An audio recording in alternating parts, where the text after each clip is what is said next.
Welcome back to the news, everybody. Today we've got a decidedly more normal story to talk about as compared to the last few days. Thankfully, and it's an interesting one too, we have got sales figures for the newest consoles, and we can see how the two teams are doing. We're going to kick it off though with the Sony side of things. So, the PS5 is the fastest selling PlayStation as it hits 10 million sales milestone. That's Christopher Dring via Game Industry Biz. And that essentially is the main point. 10 million PS5s have been sold, between, of course, its two editions, and quite shortly we will be able to contrast that with the numbers from Xbox. There are some other interesting things, though. Spider-Man Miles Morales has sold over 6.5 million copies since its launch. That is a insanely high attach rate. That's a Nintendo-feeling attach rate. And I think that is a large part of Sony's new strategy, right? In the same way that everyone who buys a Nintendo Switch is going to have that slew of Nintendo standard games. They want that for their big franchises, and they're succeeding in that when it comes to the likes of Spider-Man. Also, PS5 exclusives, Returnal from April has got 560,000 copies, which I think is good news for that game, considering new IP, not a massive household name studio or anything like that, and also the very high price of that game. And then for Ratchet & Clank, released last month, and it's already at 1.1 million units worldwide. So overall, stuff is going very, very good for them. They're saying that engagement of the platform is the highest that they've seen, and that, well, if we look here, whether it's the number of people measured by a metric such as monthly active users, or whether it's the time that people actually spend playing games, here's the key. Both of these metrics are showing very significant double-digit growth compared to the launch window of the PS4. And it's even said that they were very confident that this would be the case, which to me is no surprise. I mean, come on, Killzone Shadowfall or whatever the hell it was called, versus the types of games Sony are coming out swinging with at the start of this gen. I mean, it's pretty damn strong, especially considering if you missed out on the PS4 gen, you can get that PS Plus collection, which has so many good games. So this is essentially proving that Sony have absolutely knocked it out of the park with the launch of this console. I don't think there's massively too much to get into with this one. It's not much of a surprise. They've had great games. The stuff sold well. They have completely nailed the premium feel that they've went for in every front. That's the most important thing, because even while I've not spent a lot of time playing games on the PS5 because I've been focused on playing FF14 and a couple of like PC games, it's very much the case of that would be almost my default these days, because it is just so much more premium than having a PC game whenever you're stuck without being able to get a graphics card upgrade. Of course, so that's a big thing. Yeah, that's the thing where I'm sitting here going, well, the best way to play games, especially if I'm playing with a controller anyway, instead of keyboard and mouse, it's stuff's best on PS5. Sure, there's a lot of problems with the store. There's a couple of problems with like actually acquiring games there in terms of price and stuff like that, but it is just premium. It feels that way on every front, including the games, which is nuts to me. Yeah, absolutely, and that's what has allowed them to sell a game like Returnal, which, you know, in some ways feels very AAA, in other ways feels a bit more AA, but it's been able to sell pretty good. You know, those are not the most mind-blowing numbers ever, but it's a pretty good attach rate compared to the number of people who actually own this console. You know, like comparing year one sales numbers for a PS5 versus, you know, some of the bigger games that came out towards the end of the PS4 gen doesn't make too much sense. It seems like, though, strong start, and that premium feel let them punch above their weight on that one. On Returnal specifically, I'd love to mention that they've called it a mega hit.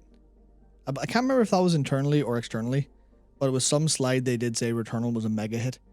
And calling a mega hit something that's sold over 500,000 copies, that means like, it means that it succeeded in whatever brand and IP and marketing way they wanted it to, but it also means that it must have seriously made money for them, which implies that the budget was still pretty low. And then the extra, you know, the extra $70 price point must have just added so much more to what the actual like intake from those 500,000 copies were. I've got to imagine that's a pretty high margin game. Like Housemarque in terms of headcount, far smaller than some of these big other studios that, you know, do the Sony first parties, right? Absolutely. So I think pretty obvious there. To cap this article off, then, they do mention there just being some hype with China, as far as that market goes, where they blew through some stock quicker than they thought they would. And with that, before we hop onto the situation with Team Green, we do have some talk from Shawn Layden in this article, also via Christopher. Shawn Layden, consolidation is the enemy of diversity. Of course, you're talking about diversity in the games market, and essentially Shawn saying that gaming is reaching the end of its second epoch, which is the last 25 to 30 years. We're going to be entering a new epoch for the games industry, right? New wave. Which I suppose sort of does make sense as games expand in terms of platforms and scope, and just the market grows and develops and more people get involved. Saying that consolidation is the enemy of that is, I think, interesting given, Microsoft, right? They're trying to bring everything into Game Pass that they possibly can. So essentially, Layden is a bit skeptical of some aspects of the Microsoft business plan. Where Phil Spencer, who believes that things like Game Pass and xCloud are going to enable the games industry to go way beyond this, they say here, 250 million established players worldwide. Layden is skeptical of that, which I think is interesting, and admittedly, Layden's team, yes, there's PS Now, but they're not going as hard into that as they are, over with Microsoft, right? People don't buy consoles because they want more steel and plastic in the living room. People buy consoles because they want access to the content. If you can find a way to get content into people's homes without a box, then yes, indeed. Everyone has a streaming solution of some form. Most of it is limited by whether you have a decent internet connection, and they haven't constructed the business model that works yet for that. Here's where it gets interesting. It's very hard to launch a $120 million game on a subscription service charging $9.99 a month. You pencil it out, you're going to have to have 500 million subscribers before you start to recoup your investment. That's why right now you need to take a loss-leading position to try to grow that base. But still, if you only have 250 million consoles out there, you're not going to get to 500 million subscribers. How do you circle that square? No one has figured that out yet. So it's basically Layden coming in there and criticizing that business model. And you certainly had some thoughts on that. Yeah, I would love to know where he's doing his napkin math, because I don't understand how he's saying 120 million budget game, $10 a month, you need 500 million subscribers, because obviously 500 million subscribers means you're getting $5 billion a month. I feel like $5 billion a month would easily recoup a $120 million investment. I imagine that this is Layden trying, maybe he's basing this off whatever margins they're dealing with, or, a $120 million game that is going to be a part of an extremely expensive general Game Pass portfolio. You could say things like that, but certainly without getting some more numbers in there, it's really hard to see exactly what Shawn's getting at. Yeah, it's a real shame because it's such a sticking point trying to read this article. It's like, this is what jumps out. You're like, what do you mean? Yeah. I mean, if he said, the more reasonable, you need 12, 20, 60 million, maybe even, 100 million, people would go, okay, I can't see how that works out because you've got all the other factors, but it just seems absurd to go $5 billion a month isn't enough, which, it's definitely interesting, but he's still right in his point about the loss leading. Yeah. And the fact that, if you only have 250 million consoles out there, you're not going to get to 500 million subscribers, which is where I think Xbox's approach for the PC end of things, Game Pass on PC, and then, them trying to actually make the business model work for streaming, which is different to Sony have not really tried very hard. They sort of tried a little bit with PS Now, but they haven't given that the everything it deserves in terms of a good attempt. And also everyone I think who's reviewing it is going, no, this is not good enough to be a product yet. Yeah, and that's where I think about that expansion of the market, because I think about countries, say right now, like Brazil, like India. I think about what people say. I believe it's Nigeria. That's a massive country. That's, all of these countries that have a large population that are developing, that, go forward, 10, 15, whatever years. Yes, I know in Brazil, the import tax means that consoles are really an iffy prospect over there. I think a lot of Microsoft is thinking, though, well, what if we sell people a tiny little box that's really cheap? You do that, just basically a USB dongle goes into the back of your TV, a Fire or a Chromecast. Your Xbox Cast. Yeah, your Xbox Cast. And then, bam, that is how they can massively grow past the current 250 million. I think the problem there is, what is the internet going to be like? And it's that weird thing where there are some countries who had better infrastructure earlier that was very much based on the good old copper wire. And countries that, you know, on the face of it, maybe developed later, or you would maybe think of as being less developed, actually in some cases have better internet because that was established in the first place when there was better new technology. So I don't really know what the state of, say, the internet and stuff like that is in countries like, I'll use India as an example, though I do know that India is rapidly moving towards using the phone for everything, a bit like how, you know, in China, people use WeChat Pay for pretty much everything, which would then make you think, like, will that infrastructure end up being good? But anyway, point is, that big, massive growth, I don't think that's going to be coming from the EU and sort of NA markets. That's going to be from these other ones.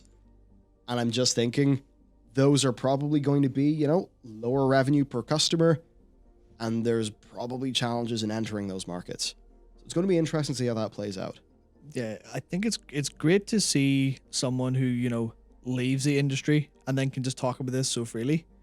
So obviously Shawn Layden's not been at Sony for a while, I believe. So he's just talking away about all this stuff in a way we would never hear Jim Ryan be able to say. And I really like that. But I think it's interesting that the idea that Xbox are going to be in all these markets or have the foresight to want into them all with their streaming stuff. But it seems like Sony's trying to capture the premium. They're going so hard on the premium market that exists in, you know, specifically the West. And to an extent, I mean, obviously they're selling loads of PS5s in China and they're selling plenty of them in Japan. Not as much as they would like in Japan, but they're still selling plenty of them. Doing better. Yeah, but it's like, what strategy do they have for, you know, this third epoch of gaming?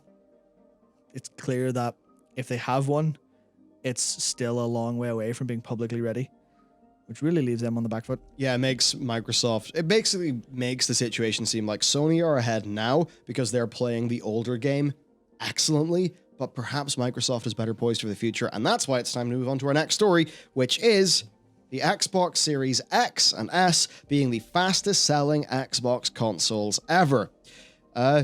So here's the quote from Satya Nadella, CEO of Microsoft. The Xbox Series S and X are our fastest selling consoles ever, with more consoles sold live to date than any previous generation during that time frame. He says they're all in on games, talked about announcing more games, etc., etc. And on Game Pass, which is a very important one, maybe the important one, maybe even more important than the console sales themselves, Satya said, Game Pass is growing rapidly, and it's transforming how people discover, connect, and play games. Here's the big bit. Subscribers play approximately 40% more games and spend 50% more than non-members. I think that is very interesting indeed. And while we don't have exact numbers here, we do have the tweets of Daniel Ahmad, who works for Nico Partners, who are an analytics firm, you know, like a sort of research reports firm. And according to them, well, they estimate that total X and S shipments reached 6.5 million as of the 30th of June, 2021. 6.5 million, not exactly the same time frame, but Sony's in and around 10 million, right? Pretty obvious that Sony are selling more consoles. But Microsoft's service revenue, for the likes of things like Game Pass, is going to be more a part of their business, and Game Pass has been growing.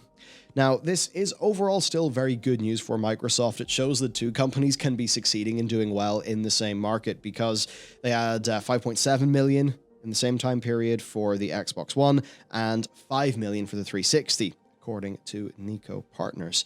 That is certainly good. Of course, it's mentioned here that 7.8 million PS5s had been shipped as of the 31st of March. So from then through to now, you can basically work out how many PS5 shipments happened. Now, of course, for both companies, this is amid the semiconductor shortage, which I think has pretty much hit everyone. I don't know who it's maybe hit harder. I certainly get the sense it's been harder to pick up a PS5. We certainly had troubles. I had a lot of trouble getting mine. Thankfully got it in time for Ratchet.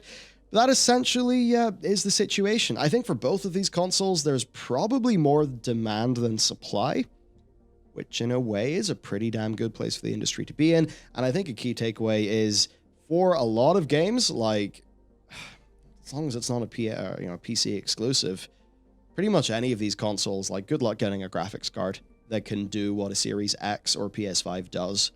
Maybe even for the cost of one of those consoles. Because, I mean, you get a ping from stock checking Discord, you make it's 3070, but it's like way over RRP. So both companies are actually doing well. Sony doing more overtly well right now. Microsoft has got that sneaky increase in their services revenue, which is getting very well established in a world where Sony's isn't as well established. I think it goes more than anything else to show that, at least right now, there's room in this town for the two of them. Yeah. That's what's really, really, like, speaking out to me, is that there's no winner here. Or, there's a clear winner, because obviously PS5 is winning. Numbers higher, numbers bigger, must be doing better. But I'm sure if they published all of the numbers, the story would look a little bit more like they're kind of toe and toe. And I have no idea how many people are on Game Pass for PC, but I know a lot of people that, like, aren't really super hyper engaged with the industry, but have now heard about Game Pass for PC and are like, I'll pick that up. Yep, same for multiple people I know. Yeah, and their strategy is only going to get better and better, because today's a specific one because, well, recording this today, The Ascent came out, and that is a very well reviewed, so far at least, cyberpunk action RPG with co-op elements. And I know, like, I remember a group chat I was in was pinging me like, oh, has anyone heard of this game? We should all play it. And then it was all like, oh yeah, all four of us have Game Pass. Yeah. Because of course we do. Because we can just play whatever we want, whenever we want, with people, when something like that shows up. And that's the kind of thing that all you have to see is look a little bit into the future, and you see an Ark or a Rust or something like that that's completely fresh, drops out of nowhere, hits Game Pass. And their strategy will pick most of those up, basically, because they're so aggressive with grabbing everything. That'll be extremely important. Like, Ark is there in Game Pass now, but also it's Ark. Like, on a console, Ark is not a great experience in my view. But when, like, let's just say there was like a Valheim-like game, and it's like, yeah, you could, maybe it's on Sony, sure, but if it was on Game Pass, I mean, bam, be it PC, be it console, that would be a great driver. Especially, like, the more they can get those network effects. That's the thing about their model. They can get big premium single-player games. They can get small indies. They can basically just put everything under Game Pass, and it will draw more and more and more people in. It is a great business model. As much as I'm worried about it devaluing games and a whole bunch of, economics around that, it's clearly something that could be a massive winner. Yeah, it's absolutely going to be massive, and it's just the fact that the two major companies are playing such different games. In fact, even all three of them, if we include Nintendo, are just playing completely different games with their audiences. Because Sony are sitting here with, like, we're the blockbuster people. You're going to come here. We know you are. Look at what we can do. We're throwing insane money at these insane projects, and so far, most of them have come out really, really solid. Xbox are trying to, they'll get to that point eventually, hopefully, but then that's a couple of years down the line with the likes of, Fable and their, depending on how Halo Infinite turns out and whatnot.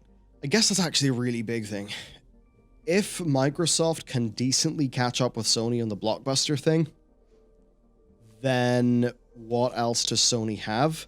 And would Sony be able to catch up with Microsoft in the the various different investments and things that Microsoft have made in, like, streaming and Game Pass?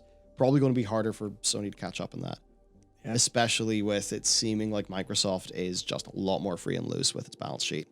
Because Microsoft is a larger corporation than Sony. Absolutely. So it's like Sony are doing super well right now because they have got a lot of teams that have been working with them very long term, at the top of the game, making fantastic content, super high quality stuff. That's not just pure throwing money at the problem. Like, it is throwing money at the problem and expensive teams, but it's also, like, just long term, they've cultivated these amazing teams. It's going to be pretty hard to just throw money at a bunch and replicate that. So I do wonder about Sony's agility seemingly being a little bit lower than Microsoft's. Either way, it's going to get us a lot of great games and a very interesting industry to watch. Yeah, I mean, Sony, I don't think they have anything super strong that could compete on any other front. The only thing they actually have that is different from their PS5 market is their push towards PC. But the problem is their push towards PC is not we're going to grab all these new customers straight away. It is, we'll just have, we'll throw our unwanted stock onto PC, which is like a great strategy and whatnot, but it's just not going to hit the same way that you being first on an Xbox console, or, Xbox going across console and PC at the same time is going to make you feel valued as a PC gamer. It's just not going to be the same. Unless, and I think the final point for today's video, they did confirm that Nixies will be working in PC ports. Yep. So that does suggest that both are in-house, their capacity, but also their capability is increasing for that.